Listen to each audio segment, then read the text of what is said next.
মার্কিন যুক্তরাষ্ট্র বর্তমান ডক্টর মোহাম্মদ ইউনূস সরকারের উপরে একটি ইনক্লুসিভ নির্বাচনের জন্য বেশ চাপ প্রয়োগ করছেন।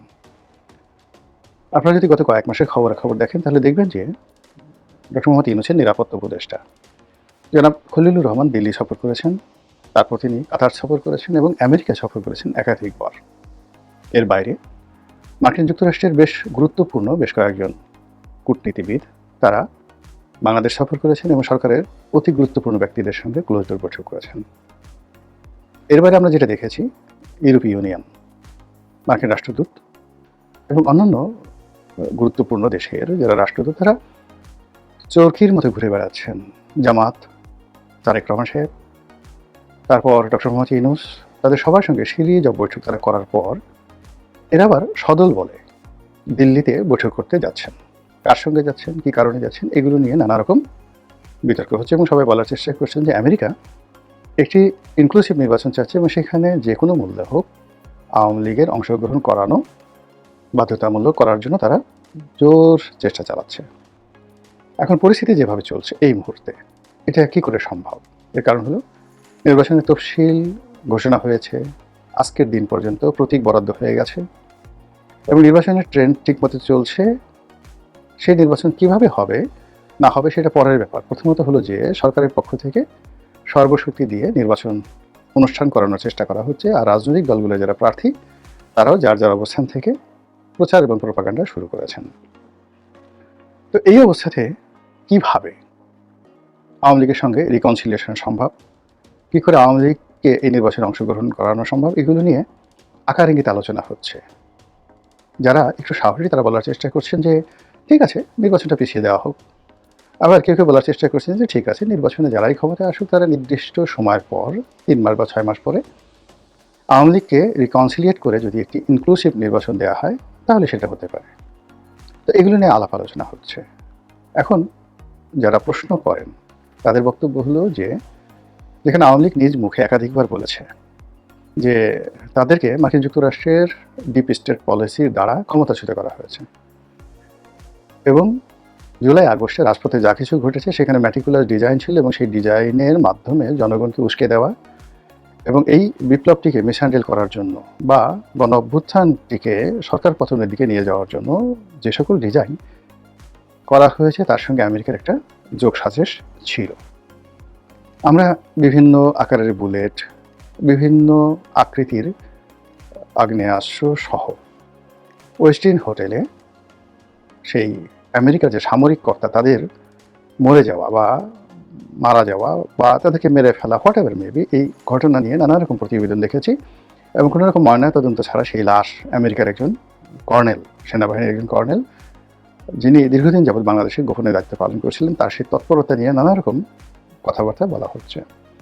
তো সেক্ষেত্রে এরকম যে মিলিটারি অপারেশন, সামরিক অপারেশন আমেরিকার পক্ষ থেকে চালানো হয়েছিল, যেটিকে মানে যাকে বলা হয় কী বলবেন আপনি, তো সেটা কীভাবে চালিয়েছে তারা ভালো বলতে পারবে। এটা নিয়ে নানা রকম স্পেকুলেশন রয়েছে।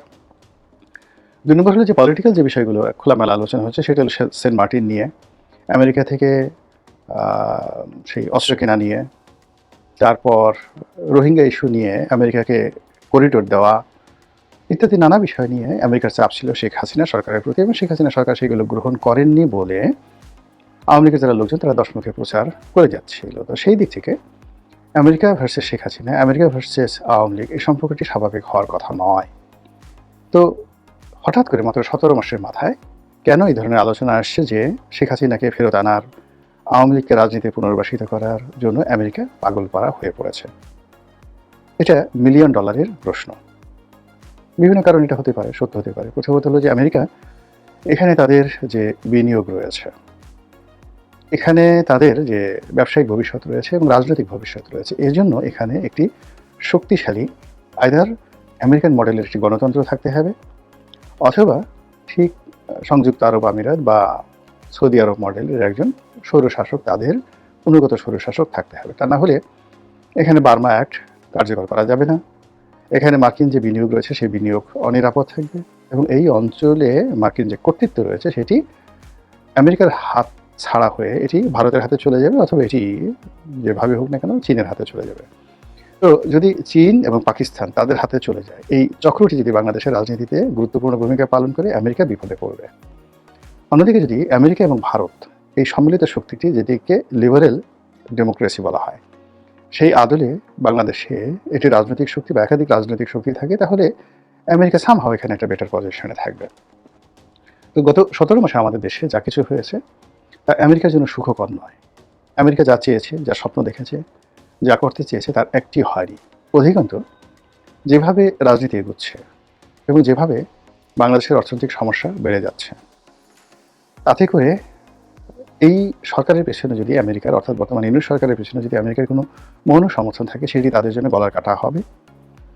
দ্বিতীয়ত, যে যদি এখানে ইসলামী রেডিক্যাল যে পলিটিক্যাল ফোর্সগুলো রয়েছে তারা আফগানিস্তানের মতো, পাকিস্তানের মতো অতি শক্তিশালী হয়ে পড়ে, তাহলে আমেরিকার আমও যাবে, সালাও যাবে।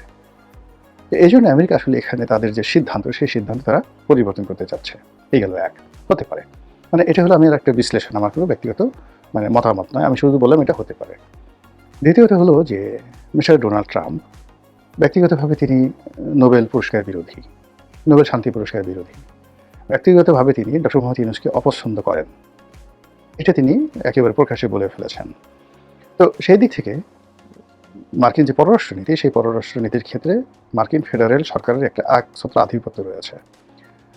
আমেরিকার ইন্টারনাল ব্যাপারে দেখা গেল যে সেখানে ডোনাল্ড ট্রাম্পের খুব অল্প করণীয় আছে। সেখানের জুডিশিয়ারি এতটা স্ট্রং, সেখানকার যে গভর্নরের অফিসগুলো আরও স্ট্রং, যেখানে কাউন্সিল রয়েছে, সিটি কর্পোরেশন রয়েছে, সেখানে সিটি কর্পোরেশনে অল ইন অল, যেমন নিউ ইয়র্কের মেয়র, শিকাগোর মেয়র, তারা যথেষ্ট শক্তিশালী। এরপর সেখানে মার্কিন সিনেট আছে, মার্কিন কংগ্রেস আছে, এরবারে সংবাদপত্র আছে, স্বাধীন জনগণের মতামত আছে। এইসব মিলিয়ে আমেরিকার অভ্যন্তরীণ ব্যাপারে প্রেসিডেন্ট ডোনাল্ড ট্রাম্পের খুব অল্প করার আছে। কিন্তু কোনো একটি দেশের সঙ্গে যুদ্ধ বাঁধিয়ে দেওয়া, বিদেশি কোনো রাষ্ট্রের সাথে সম্পর্ক স্থাপন করা বা বিদেশি রাষ্ট্রের সাথে সম্পর্ক নষ্ট করে দেওয়া, অন্য দেশের সরকার পরিবর্তন করা ইত্যাদি সব ব্যাপারে প্রেসিডেন্টের ক্ষমতা একছত্র। এত বেশি ক্ষমতা যে সেখানে মার্কিন যুক্তরাষ্ট্রের যে সকল সার্কিট রয়েছে, সে সকল সার্কিট খুব অল্প ক্ষমতা প্রয়োগ করতে পারে ডোনাল্ড ট্রাম্পের উপরে। তো সেই দিক থেকে বাংলাদেশের সঙ্গে সম্পর্ক তৈরি করা, কিংবা গত 50 বছর ধরে যে সকল মার্কিন নীতি বাংলাদেশের জন্য প্রযোজ্য সেগুলোকে উল্টে দেওয়া, আবার নতুন করে সম্পর্ক ঝালাই করে নেওয়া, এটা ডোনাল্ড ট্রাম্পের জন্য বা মার্কিন প্রেসিডেন্টের জন্য তুলির ব্যাপার। জাস্ট 1 2 3 বলবেন আর ওটা অমনি হয়ে যাবে। তো সেই দিক থেকে শেখ হাসিনার সঙ্গে ডোনাল্ড ট্রাম্পের ব্যক্তিগত সম্পর্ক, তারপরে বিভিন্ন যে মার্কিন লবি রয়েছে, আওয়ামী লীগের মার্কিন লবি রয়েছে, সেই লবিগুলোর সাথে বর্তমান রিপাবলিকান সরকারের সম্পর্ক, এবং এই মুহূর্তে আমেরিকার সঙ্গে দিল্লির যে একটি জটিল সম্পর্ক তৈরি হয়ে গেছে নরেন্দ্র মোদী সরকারের, এটা ভালো না, এই সম্পর্কটি এই মুহূর্তে ভালো নেই। তো সেক্ষেত্রে যদি নরেন্দ্র মোদীকে, শেখ হাসিনাকে অ্যাবসলিউটলি স্বাধীন করে দেওয়া হয়, তো আওয়ামী লীগের যে ব্রুট মেজরিটি রয়েছে, ভোট রয়েছে, তাদের কর্মী সমর্থক রয়েছে, তারা যদি পলিটিক্যালি একটা ভালো অবস্থানে চলে যায় আগামীতে, সেক্ষেত্রে আমেরিকা জাস্ট একটা জাত শত্রু হিসেবে বাংলাদেশের সব ক্ষেত্রে অপাঙ্ক্ত হয়ে পড়বে। তো এই ঝুঁকি তারা নিতে চাচ্ছে না বা নেবে না, এটা স্বাভাবিক। এবং সেই কারণে আওয়ামী লীগের বিভিন্ন স্তরের সঙ্গে তাদের যোগাযোগ, শেখ হাসিনার সঙ্গে তাদের যোগাযোগ অস্বাভাবিক নয়। আর আগে যেগুলো বললাম যে এই মুহূর্তে বাংলাদেশ যেভাবে দক্ষিণপন্থার দিকে এগোচ্ছে, এটা আমেরিকার জন্য হুমকি।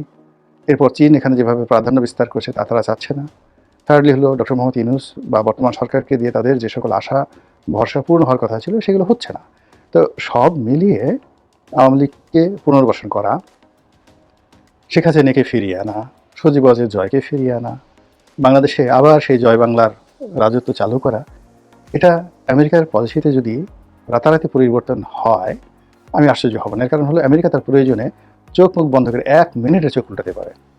ইংল্যান্ডের সাথে সে এখন যে কাজগুলো করছে, ইংল্যান্ডের সাথে তার শত শত বছরের সম্পর্ক, সেই সম্পর্ক তারা একেবারে চোখ উল্টে ফেলেছে। এবং সামনে যে যুদ্ধ আসে, অর্থাৎ গ্রিনল্যান্ড নিয়ে যদি ডেনমার্কের সঙ্গে আমেরিকার যুদ্ধ হয়, সেই যুদ্ধে ইংল্যান্ড ইউরোপের পক্ষে থাকবে এবং আমেরিকার বিরুদ্ধে তারা যুদ্ধ ঘোষণা করতে বাধ্য হবে। এবং ফ্রান্সের সাথে এখন তাদের রীতিমতো দাখমূলক সম্পর্ক যাচ্ছে। ভেনেজুয়েলার সাথে যেরকম সম্পর্ক, ঠিক সেরকম সম্পর্ক যাচ্ছে।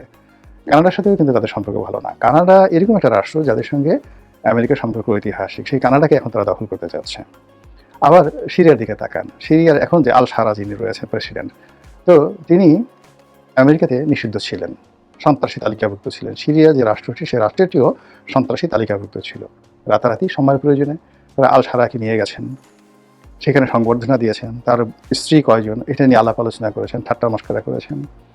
এরপর তাকে একেবারে কালো তালিকা থেকে বাদ দিয়ে সিরিয়াতে এখন তারা সর্বোচ্চ বিনিয়োগ করার চেষ্টা করছেন। This is America.